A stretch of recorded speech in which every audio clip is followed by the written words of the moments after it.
administration started cutting grant funding for the National Endowment of the Arts. This could have a ripple effect on cities like San Francisco, which is, of course, still working to recover from the pandemic.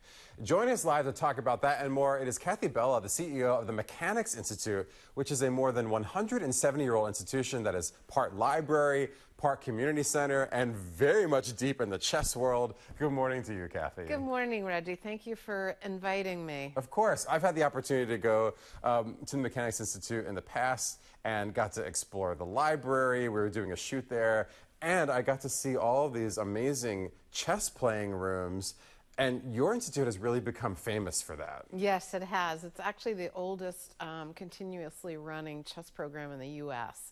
We've been around for a long time, and we have just a plethora of programs, as well as a grandmaster in residence these days, Sam Shankland, who's one of the top 10 players in the world. To give just a brief history of how this all came to be, the Mechanics Institute was founded here in San Francisco after kind of the end of the gold rush, and there are all these gold miners that no longer had employment. Can you tell me a little bit more about that?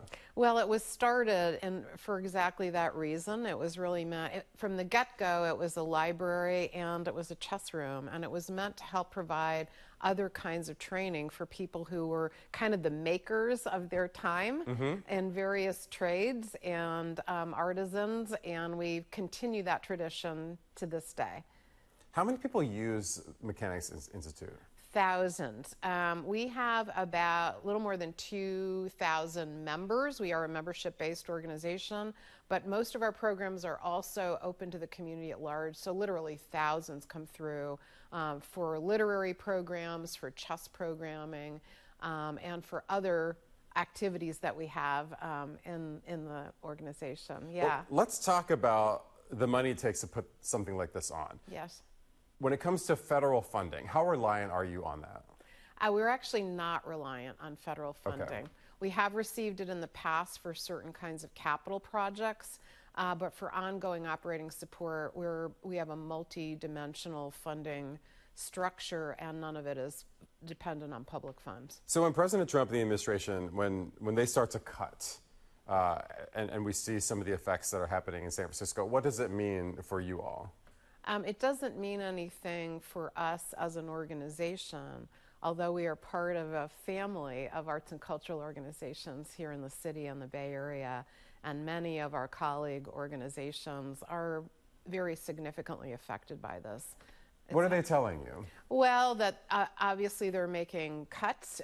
We all know that some of those staffing cuts are happening. It's been in the news. It means that programming may be diminished as a result of those cuts, and organizations having to really rethink how they move forward accordingly. So it has had a very devastating effect on some organizations, particularly smaller ones, but even the big folks in town, like the fine arts museums and KQED and others, really being affected in a very significant manner. Yeah, we spoke earlier about just the impact that's happening also still from the pandemic, and folks who haven't necessarily returned either to pay admissions to these institutions or to give like they used to give, to write those checks. Right. What are you all seeing at your institution? I think for the most part, we've come back. Our literary programs are full. Our chess program is bursting at the seams. Really? Yeah. Where we're still working on bringing back people back in is in our library. So we've been really enhancing that by adding in musical programming, high-level author talks, other kinds of writing workshops, so a whole plethora of activities to help draw people back in. That's sort of our situation as it relates to what's happening now. And how can people get more information about how to visit and what they can possibly do there? I'm not even sure what you need to do to get into that library. Yeah, so best way is to look at our new website, which is milibrary.org. We just launched it on July 1st. And we also have tours every Wednesday at noon.